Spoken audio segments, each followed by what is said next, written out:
Welcome back inside the coach's room. I'm Petey, and today we're going to break down Game 3 of the Stanley Cup Final between the Vegas Golden Knights and the Carolina Hurricanes. This one is going to go down as a classic, in one that looked like it was over after two periods, and the Carolina Hurricanes climb back with an unbelievable comeback in the third period before this game heads to overtime. And like we do inside the coach's room, we break down video. I'm a former video coach in the National Hockey League for over 20 years, and that's my job. So, without further ado, let's get to the video and show you what happened in this amazing game in Game 3. First, right off the bat, you're going to see two goals getting disallowed. Great job by Chris Huffine and the Carolina Hurricanes video staff. The first goal, clearly offside. Doesn't touch it, feet are across. That one's offside. And just a little bit later, we're going to see the goalie interference. Oh, look at that. Takes out Andersen across the head. Two goals disallowed. Tortorella can't argue with these two. These two are clearly no goals. So we're still at 0-0, and we're halfway through the second period, and then this happens. 9:47 left, and then it's a too many men on the ice penalty by the Carolina Hurricanes. And I'll tell you this, it's not by the bench. It's not one of those where a guy's jumping on, one guy's jumping off. They were out there for a while. And you know who caught it? It was Mitch Marner. Mitch Marner's got the arm up at center ice. He makes the penalty call at 0-0. Shots are nearly even at this point. And this is one of those areas where the game's momentum shifts on this penalty, on the assuming power play. Right off of the faceoff, here's what happens. The Vegas Golden Knights win this puck back to Marner. Marner shot, quick on net. And now it gets to Eichel. Now it's about winning those races off the power play and getting to the puck first, which Vegas does. So you're going to see Eichel get the puck around behind the net, and he's trying to make the play to Hertl. Like, Vegas is very dangerous around this area of the ice on their power play, and he's trying to get the puck to Hertl. And if he can, he's going to just throw the puck back out to the point. But Hertl's covered. He's got Martinook and Staal all over him. No way Eichel can get this puck to him. But as Eichel uses his patience and he pulls out away from the net, Staal and Martinook leave, and they go to protect this pass getting back to the point and back to Marner. And when they leave, that opens up this spot in front of the net to Hertl, and Chatfield just can't get back fast enough. Hertl's able to put this one home, 1-0 on the power play. When you look from behind, you can see what Eichel's looking at. He's trying to find an area to put the puck, and you can see how well Hertl is covered by both Staal and Martinook, and unfortunately, they got to flex out, because as he leaves, now there's more opportunities to make a play. So you have to flex out. And he puts this puck through the Carolina defender. Unfortunately, his job is stick on puck, has to block that pass, has to block that pass, has to block that pass. And Chatfield's got to collapse sooner, especially with the puck down below the goal line. So both of the defensemen have to do a better job in front of the net to defend Hertl. Hertl makes this 1-0. But Vegas is far from over in the second period. Here we're going to see McNabb over to Theodore. Theodore, pressured by Hall. And you're going to see Carlson. As soon as he recognizes Theodore's got the possession of the puck, he's going to fly the zone. And like we've seen so often in this series, either team is flying the zone. Theodore makes a great play to elude Hall and the pressure of the Carolina forecheck. He's able to get by Hall, and he's able to deliver this puck up the ice. And one of the things he didn't do here is he didn't throw the puck into the middle of the ice. We've talked so much in this entire series about the puck going in the middle of the ice and creating turnovers. Well, here he keeps it up along the wall, and he's able to make this play all the way up the wall, and he's able to beat Stankoven. You can see Stankoven, who wasn't able to stay above the play in the neutral zone. So now you're going to see the Vegas Golden Knights are driving the net. They're going to get a shot off on net. Nope, they don't. Carlson, the puck goes right under Carlson, so we have another race to the puck. This time it's Marner. And Marner and Stankoven race to the puck, and Marner's able to get inside position. He's able to get to this puck first and blindly backhand pass through the middle of the ice, throws it towards the net. And he's hoping to find Carlson at the net, maybe Hertl coming in, but no.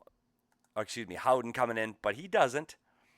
It goes off the stick of Walker. Just an absolute unfortunate play for the Carolina Hurricanes. Tips off of his stick and in. And when you see it from this angle, just eludes the skate, and Marner just throws it at the net. And it's so unfortunate for Walker, just trying to get this puck from getting across the seams, able to tap this by Andersen. And now it's 2-0 Vegas. But Vegas is far from over in the second. 6 minutes to go in the second period, 200 feet from their net. And it's these races, the one-on-one battles along the wall. It's Howden and Walker along the wall. Walker wins the battle, and he throws the puck in, but Howden stays along the wall, creates the turnover, does not allow this puck to get by, and now again, it's all about races up the ice. Howden chips this puck up over to Marner, and now you got to make a decision. Miller steps up to this puck, hoping to bat it free and keep this puck in the offensive zone. He's not worried about a rush going back the other way right now, but unfortunately for him, he's got to back off. He's got no support. He's got to look up ice. He's got to recognize that all three of the Carolina players that are there for support are all behind the players of the Vegas Golden Knights. And he just has to back out with Marner and play this as a one-on-one. But he attacks the puck, hoping to keep the puck in. But the puck bounces, gets over his stick, and now it's Marner off to the races on a breakaway. Can't finish past Andersen. So everything's okay, right? Well, no. Because Carey has the puck below the goal line. He's able to keep this puck and have possession of the puck. He's got to make a play to Walker. Just let this thing go. Hard rim to Walker, and everything is okay. And we can't put the puck into the middle of the ice. Feels the pressure from Carlson coming back, so Carrier throws it up the middle of the ice. I want you to count numbers here. There are 3 Carolina Hurricanes in the picture right now. So that means there's only 2 left, and those 2 are outside the dots. And that means there's nobody in the middle of the ice for the Carolina Hurricanes. And you can't throw the puck blindly through the middle of the ice if you don't have a play and you're not 100%. McNabb's able to step up on this one. Yes, McNabb, who we weren't even sure was going to play in this game, plays over 30 minutes, keeps this puck in the zone. There's no play in the middle of the ice. And now it's Marner. Marner recognizes he's got to get open. He's got to get to a place where he can receive this pass. And you see Miller and Carrier both flex out and are both attacking the puck carrier, McNabb. And unfortunately for Miller, he's got to fold off and he's got to catch Marner getting to the net. His responsibility is going to be Marner, and he's got to stay with him, but he flies by him. McNabb slides the puck to Marner, who just has that instinct to find open ice. He finds this open area, and look at the 2 defenders for Carolina. Unfortunately, not only does Miller not go to Marner, bumps into his old player and takes his own player out, so they're unable to defend Marner as he drives the net. You're going to see on the ice, Marner just makes a great play. He's able to get this puck by Andersen. 3-0 Vegas, and Marner's not done. It's 3-0, 3 minutes to go. Let's look at this. I want to show you Gostisbehere joining the rush. So you got the defenseman up in the play for the Carolina Hurricanes, and Carolina moves. That's what they do, especially this line. They're active, they move, that creates openings. And you're going to see where Marner is. He's tight on Blake right here, and as he comes down the wall, and you're going to see how this goes for Blake. Blake's got the puck along the wall, and one thing different about man-on-man defending. So if Marner is defending man-on-man, he has to stay with Blake and stay tight to Blake, but he's not. And he's going to peel off, and he's just going to hold, and he's just going to wait. And he's going to let McNabb step up and put stick on puck here and defend the lower part of the ice. So that way, Marner can continue to defend the high ice. So as Blake turns up, McNabb folds underneath. And this is one thing Vegas has done extremely well this playoffs is protect the front of the net. So McNabb gets back to the front of the net. Blake's able to deliver this puck to Nikishin, who's driving the lane. But Nikishin misses it. It bounces over his stick, and as it often does, the puck bounces directly to a Vegas Golden Knight. It goes to Hertl, and Hertl doesn't hesitate.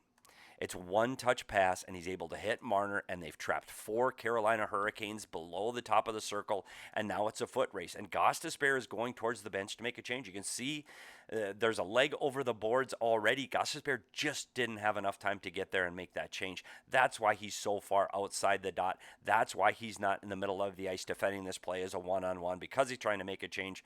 Marner just gets up the ice, and he beats him. He feels the pressure of Gostisbehere, so he lets this one go.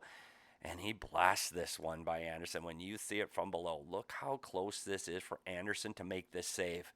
Just touches the blocker, but it's not enough. It just puts this one off the post and in. And now it's 4-0 Vegas. And this looks like it's going to be cruising to victory for the Vegas Golden Knights. And now the Carolina Hurricanes have a power play.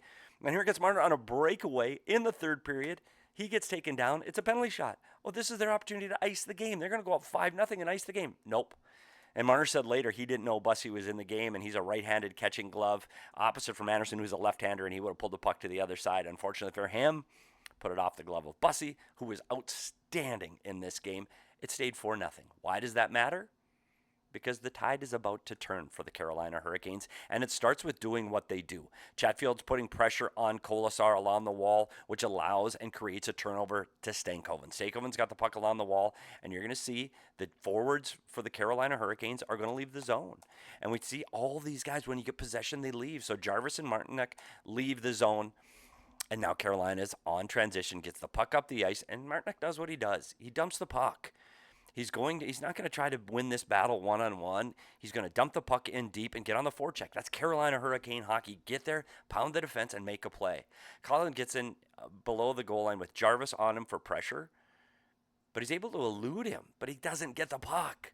The puck's just sitting there, and Hanifin can't get his stick on his puck, so Jarvis is able to put the puck towards the net, and Carter Hart can't handle it. It's in his feet. It's on his stick. This should have been a play that is dead right here. Carter Hart should have covered this puck, play over, face off to his left, still 4-0. But he doesn't. He can't handle this play off of his stick, which allows Martinook to get the puck, drive the net, slide it in, and now it's 4-1. And you'll see this forecheck right here. Coughlin just can't pull this puck off of the wall, misses it. And that's what allows Jarvis to get this puck and throw it back at the net, and allows Martinook to beat Hanifin back to the net. We talk about you beating your check back to the net. That's what Hanifin has to do. His responsibility right here is take Martinook back to the net and get to this area of the ice. Much more dangerous. But he's mesmerized by the puck. He goes for the puck first, and he misses the puck. Just misses the puck. And that's what puts this puck off of the net. It misreads it a little bit for Hart, but Hart's got to handle this puck. He's got to handle it, and he can't. Martinook gets it underneath the legs, and the comeback starts. So let's get to 4-1, neutral zone, 200 feet, 150 feet to go. Carolina has the puck in the neutral zone, and they start making good plays. Here's a defensive play, Barbashev versus Aho, and we talk about one-on-one battles and how well Aho's able to handle this puck. Puts a stick over Barbashev, out-muscles Barbashev, and instead of Barbashev getting this puck, dumping it down for a forecheck for Vegas, Aho keeps the puck moving forward. That's a great play, out-muscling him at center ice. Now, Blake does what we talked about often on this show, is keeping the puck out of the middle of the ice. It's a dangerous area unless you're 100% sure. Blake's not 100% sure. This puck hits Stone, but Stone doesn't know where it is. And unfortunately for McNabb, this puck is bouncing. This should be a play. Look at this. Vegas has them hemmed in. They're on the defensive side. Everything is fine for the Vegas Golden Knights. Puck bounces, and it bounces over the stick of McNabb. And Aho is on his horse, and he's able to get to this puck first. And look at Theodore and Stone, both focused on the puck. You know what they're not focused on? Taylor Hall coming in the backside. Now, usually this is going to be the forward coming to this side, but because of the puck turnover in the neutral zone, one of these two players has to be aware that Hall is driving the back lane. And not only does Theodore not know that, Aho does. He takes a quick look. He knows where Hall is, and you can see Theodore taking a step forward towards the puck. So not only is he not defending Hall at the front of the net, he's taking a step towards Aho, which gives even more room to Hall in behind. Now, Stone's got to try to battle back. He recognizes Hall's coming, so he tries to get there. But this is play by Aho. One touch, no look, backhand pass, throws it at the net, just gets past the outstretched arms of Theodore, can't handle it, and Hall puts this one in. That's a heck of a play by Hall, making this play 4-2. And you can see this pass. Look how this pass just gets over the stick of Theodore. Backhand, sauce play, no look to the net to Hall. That's a phenomenal pass by Aho, delivering this, making this game 4-2. Off the ensuing faceoff. Carolina just scored. You can see it. They're still saying goal on the wall. This faceoff has to have something happen for the Vegas Golden Knights. Has to be a good play. Andersen gets the puck at the blue line, and again, we always talk about Carolina's pressure. He's under pressure from Carolina, so what does he do? Panics, throws the puck up the ice. No one touches it. It's icing. The problem with icing for Vegas is now the faceoff's coming back into their defensive zone. Why does that matter on a 4-2 lead? Because Staal is taking the faceoff. Staal takes the faceoff, and there's a lot of things that are going to happen here. Staal gets the faceoff behind him. Loizon, who's a defenseman, is tight to Ehlers. We call that the board side winger and the board side defenseman. When the puck is loose like this, there is a race to the puck. That's what's going to pull Loizon, the defenseman, away from the front of the net. So that's one play to keep an eye on, that race between Loizon and Ehlers. The other one is Marner. Mitch Marner is first to this puck. He has this puck. His job is to get out and defend this area of the ice around Slavin. Slavin's his responsibility. As this winger, his job is to get out in the shooting lane and defend Slavin. But as he's going out to that spot, the puck is there. The puck is free. Marner didn't anticipate it, wasn't ready for it, goes right by it, which allows Robinson to get his stick on the puck. And we said Marner's job is to be out here, but he's going back to get the puck now. So he's out of position. Robinson's put this back to Slavin. And watch this battle. The next battle is the one at center on center. We talk about defending center on center. Staal and Karlsson are right here, but because Marner's not there to defend Slavin coming the wall, He can't get there in time. That means Karlsson has to help out. So Karlsson's got to go here, which leaves Staal. So he's not with Staal. Let's go to the next battle. It's Robinson and Howden. Well, Howden's job is to take away Chatfield. That's his job. The outside winger, he's got to get to that area of the ice. In case this puck goes D to D, Howden's got to be there. He's got to be in the shooting lane. He's got to be stick on puck. That's his job. Robinson's job is to get to the front of the net. Loizon's got to backtrack because now he has lost Ehlers high in the zone, so Loizon's got to get back to the front of the net. The problem is they can't get net front coverage quick enough. So Staal is one-on-one with Andersen, but Andersen has to play this as a two-on-one because you're going to see Robinson sneak by, so he can't just go to Staal. He's got to play it as a two-on-one. He's got to be soft, and he's got to be able to play both of these guys. So as the puck gets delivered by the wall from Slavin, he puts it through Karlsson. And Staal, veteran player, front of the net, gets a stick available. Anderson's not under stick. And even if he's not, he's got that 2-on-1. Look at Robinson all alone in front of the net. So good things are happening here for the Carolina Hurricanes. Slavin puts this one through, and Stahl's able to get a tip on it. When you see this, you're going to get the double coverage going here, and you're going to see Robinson all alone, and then you're going to see Staal get a stick out, tip this one by Hart, and the comeback continues for Carolina. 2 minutes to go. Carolina power play, 5-on-4. Sissons Svechnikov is the first race in the first battle. Sissons gets there. He's trying to stop Svechnikov from getting the puck back to the point. And right now, it's still a 5-on-4. Sissons hits this puck. It goes up in the air. Sissons just needs to get his hand on this, either set it down and try to put it down with his stick, but he tries to bat it out with his hand. Unfortunately, doesn't get all of it. And it goes right to Aho. And Aho, unbelievable play by Aho, gets his stick on this. He's able to use his hand-eye coordination and set this puck down. And that is close to high stick. It's got to be his shoulders, but it's a really good play, keeping the puck in. Aho makes the play. This puck could have been outside the blue line. Everybody has to go outside the blue line, regroup. Aho keeps it in, which allows Carolina to pull the goalie. So now it's 6-on-4. And there's just not enough bodies for the Vegas Golden Knights to defend. Empty net. There's the sixth player coming on the ice as Jarvis comes over the top and feeds the puck back to Aho. Aho drives the net. So you've got to front the puck. You've got to anticipate that Aho may be shooting this puck. You just don't have enough players to cover everybody. Unfortunately for Vegas, as this puck goes down from Aho to Staal, can't get a stick in the lane. Staal drives the net, and then chaos ensues. Big mess around the net of bodies and people. But somebody knows it's in, and the arms are up. So now we got to investigate. We got to look and see what's happening. Hart makes the first save, makes the second save. That's a great toe save. Loizon doesn't know where the puck is, so he is trying to just battle. Hart doesn't know where the puck is, so he can't get a stick on it. And you're going to see Hart. Watch Hart's head. He looks all the way to his right, doesn't see it. So then he looks to his left. He looks down. He doesn't see it. Svechnikov does. It's right here. Svechnikov gets a stick on it and puts this one in right when Dowd blows Ehlers into Hart. And this one ties the game. And I'm telling you, this chaos, 2 saves, and Hart's looking one way. Then he's looking the other way. And then Dowd puts Ehlers through the net. So even if Hart knows where the puck is, he can't move because Ehlers is in him. And that's not goal interference, by the way. When you're pushed in by the opponent, not goal interference. This goal stands. This game is tied at 4. And we're heading to overtime. And then we're heading to double overtime. And let's look at the game-winning goal in Game 3 in double overtime. Theodore goes back to get the puck in this one. Throws the puck up through the middle of the ice. We don't like that. But look at the Carolina Hurricanes are changing as Howden gets the puck. And that's okay. Carolina completes the change. You usually don't want to get that change unless the puck's in deep. Carolina completes the change. Their defensemen are off. Everything is fine. It's a 2-on-2 with a back checker as we approach the offensive zone.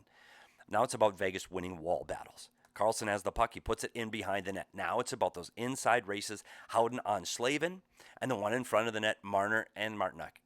Who is going to win these races? Well, by the time we get to the puck behind the net, Vegas has inside positioning in both of those checking situations. They have the inside position. They're able to get stick on puck. And even though Martinook takes away Marner off the wall, Slavin falls.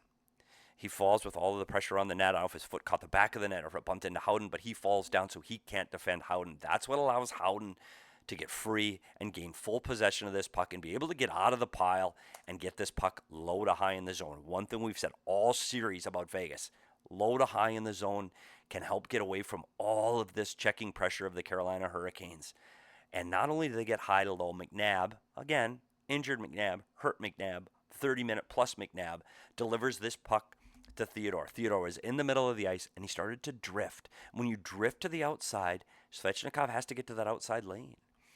So the puck goes across, and what Theodore does is he one-times this, and because Svechnikov finally gets there, he doesn't have much of a play, so he has to put this one just wide of Svechnikov because he don't want to get blocked and go back the other way, especially with Svechnikov and you've got pressure up high. You can't turn this puck over. Theodore makes a great play, puts it just to the side of Svechnikov, puts it off of the back wall, bounces off Bussi and in. And we're going to take a lot of looks at this, just how unfortunate off of this back wall. And Martinook just can't react fast enough. He can't get a stick on it, can't get a skate on it. And if he could, the puck just goes harmlessly off to the corner. Vegas is all on this side of the ice, and Carolina's out. But it doesn't happen that way. He can't get a handle on it. He can't get a stick on it. And Bussi recognizes where the puck is. He sees it, and he knows he's got to get back to here. He knows he's got to get back, dangerous, and he just kicks the puck in on his own. He doesn't hit Martinook, doesn't hit Martinook's skate, doesn't hit Martinook's stick. Just by the skate of Bussi, and he kicks it in himself, and you're going to see he turns, he looks off of his toe and into the net, giving Vegas the 5-4 double overtime win in Game 3. The momentum shift in this game back and forth from the second where Vegas was dominating to the Carolina Hurricanes, who found their feet and found their offense. Every mistake in this series can cost you. Every shift can cost you. Guys don't want to make mistakes. These two teams are so good through the neutral zone. They're so good at defending that they can't make mistakes. This series has excelled and gone beyond all expectations. I expected a 2-1 tight series, a very boring hockey. I was right in the first period of this one, but the rest of this game has been absolutely fantastic. This series now waits until Tuesday night for Game 4. Carolina's got to get this one. They can't go back to Carolina down 3-1. This is a tight game and an important game. Both teams have been playing extremely well offensively. Going to be interesting to see who Carolina starts in the net. If Brandon Bussi, who stopped 18 out of 19 shots, gets the start, or if they're going with Andersen, the guy that got him here. It's going to be a lot of those things. And look at how McNabb recovered. We're going to have to see if Miller can play. Miller, who still had over 30 minutes of ice time, even though he didn't play in the second overtime with some issues with lower body. Will he be able to play? Carrier left. Will he be able to play? Injuries play a factor in a series like this. It's grinding. It's long. These guys have been playing for almost 2 months. Everybody is tired. So keep an eye on all the rosters as we get closer to Tuesday. And more importantly, stay right here inside the coach's room, because we'll be here breaking down all the video until the Stanley Cup is awarded. Thanks for coming inside the coach's room. I'm Petey, and we'll see you at the rink.